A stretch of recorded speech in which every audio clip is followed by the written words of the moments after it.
नमस्कार साथियों। आज हम बात करेंगे राजस्थान की मृदा एवं यहाँ पाए जाने वाले मृदा के प्रकारों के बारे में। मृदा क्या है? सामान्य शब्दों में कहें, मिट्टी कार्बनिक पदार्थों, खनिजों, गैसों, तरल पदार्थों और जीवाश्म का एक मिश्रण है जो समग्र रूप में जीवन वृद्धि यानी पौधों की वृद्धि में सहायक है। बेनेट के शब्दों में कहें, मिट्टी भूपृष्ठ पर मिलने वाली असंगठित पदार्थों की वह ऊपरी परत है जो मूल चट्टानों और वनस्पति व जीवों के अवशेषों के योग से बनती है। हम कह सकते हैं कि मिट्टी अपने मूल चट्टानों के स्वभाव के अनुरूप ही पाई जाती है, यानी मिट्टी का रंग, उसकी गुणवत्ता, उसमें पाए जाने वाले कणों का आकार अपने मूल चट्टानों के स्वभाव के अनुरूप ही पाया जाता है। राजस्थान में पाई जाने वाली निम्न मिट्टियाँ हैं। पहला, रेतीली मृदा या बलुई मिट्टी। दूसरी, भूरी मृदा। तीसरी, पर्वतीय मृदा। चौथी, जलोढ़ मृदा। पांचवी, लाल लोमी मृदा। छठी, मध्यम काली मृदा। सातवीं, मिश्रित लाल काली मृदा। सबसे पहले बात करते हैं रेतीली मृदा, सैंडी सॉइल या बलुई मिट्टी भी जिसको कहते हैं। इस मिट्टी में कणों का आकार बड़ा पाया जाता है। बड़े आकार के कारण इस मिट्टी की जल धारण की क्षमता कम होती है। परिणाम स्वरूप इसमें फसल का उत्पादन करना अत्यंत ही कठिन रहता है। लेकिन जहाँ कहीं भी सिंचाई की सुविधा उपलब्ध करा दी जाए वहाँ पर अच्छी कृषि की जा सकती है। इस प्रकार की मिट्टियों में नाइट्रोजन तथा फॉस्फेट की कमी पाई जाती है, जबकि कैल्शियम की अधिकता पाई जाती है। ह्यूमस की भी इस मिट्टी में कमी पाई जाती है।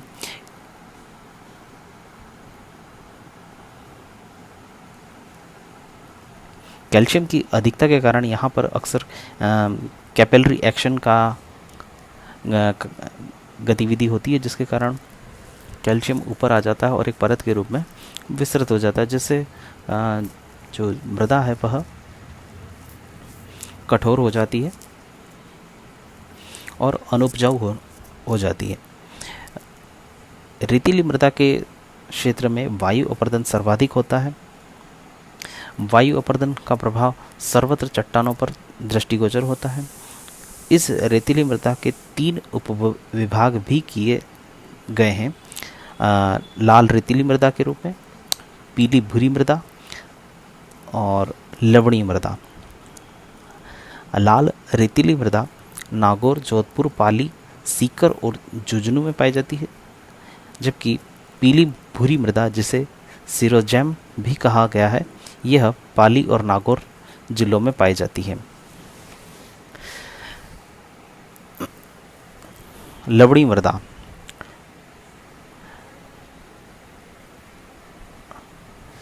लवणीय मृदा जैसलमेर, बाड़मेर, बीकानेर, जोधपुर जिलों में छुटपुट भागों में फैली हुई है।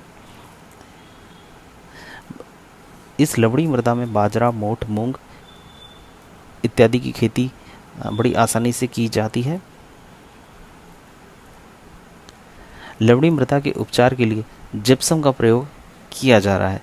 जिप्सम के प्रयोग से लवणीय मृदा को संतुलित किया जाता है। इसका पीएच संतुलित कर अच्छा फसल उत्पादन किया जा रहा है।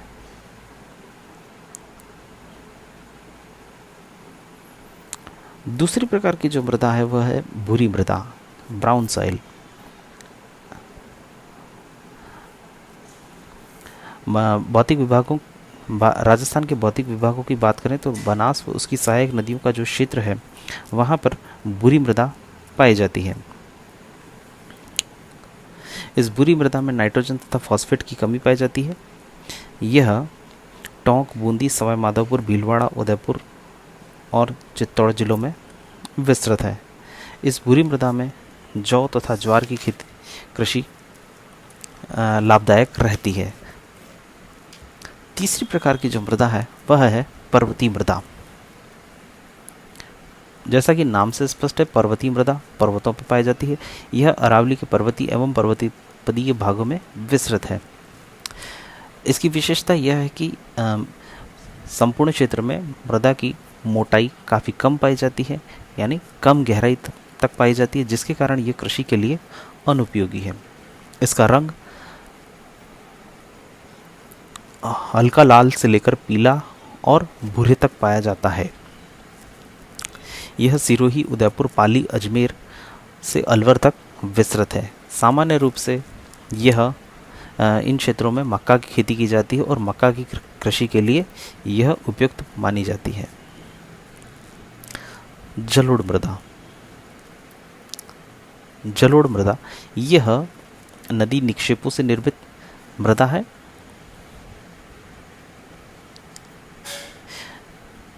यह जलोढ़ मृदा चंबल और उसकी सहायक नदियों के क्षेत्र में विस्तृत है। अलवर, जयपुर, अजमेर, टोंक, सवाई माधोपुर, कोटा, धौलपुर एवं भरतपुर जिलों में जलोढ़ मृदा पाई जाती है। इस जलोढ़ मृदा में जल धारण की क्षमता सर्वाधिक होती है, जिसके कारण यह अत्यधिक उपजाऊ होती है।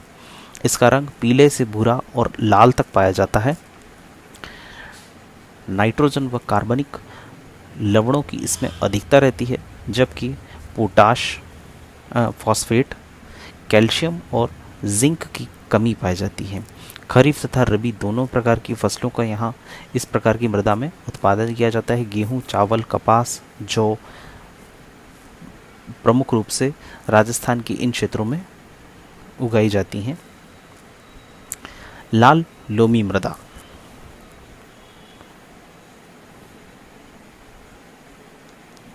लाल लोमी मृदा लाल रंग की बारीक कणों वाली मृदा को कहा गया है, जिसकी जल धारण क्षमता जलोढ़ मृदा से तो कम लेकिन अच्छी मानी जाती है।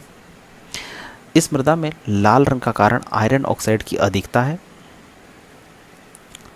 इस मिट्टी में नाइट्रोजन, पोटाश तथा कैल्शियम की कमी पाई जाती है, जबकि आयरन और पोटाश की अधिकता होती है।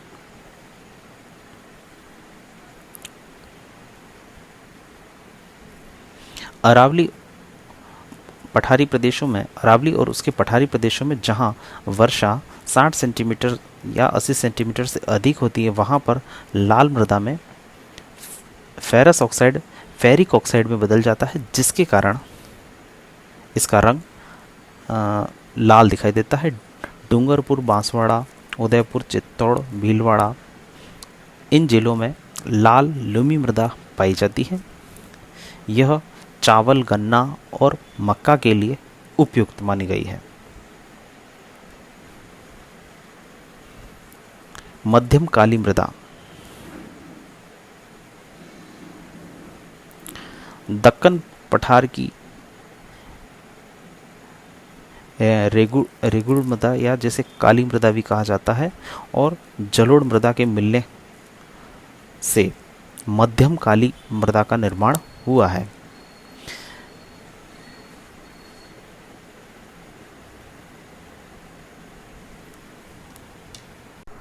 इस मध्यम काली मृदा का विस्तार कोटा संभाग में पाया जाता है। इसकी जल धारण क्षमता अधिकतम हो है। फॉस्फेट, नाइट्रोजन तथा ह्यूमस की इसमें कमी पाई जाती है, जबकि कैल्शियम, पोटेशियम की इस मृदा में अधिकता पाई जाती है। कपास, गन्ना, दाल, मक्का, ज्वार और रसदार फलों की खेती के लिए यह उपयुक्त मानी गई है। और राजस्थान का झालावाड़ जिला, जिसे राजस्थान का नागपुर भी कहते हैं, रसदार फलों की खेती के लिए प्रसिद्ध है।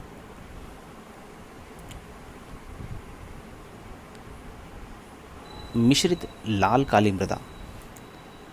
यह मृदा हाड़ौती पठारी भाग के पश्चिमी भाग में पाई जाती है। यह भीलवाड़ा, चित्तौड़, प्रतापगढ़ और बांसवाड़ा में विस्तृत है। फॉस्फेट, नाइट्रोजन, कैल्शियम तथा कार्बनिक पदार्थों की इसमें कमी पाई जाती है। यह मृदा कपास तथा गन्ने की खेती के लिए उपयुक्त मानी गई है।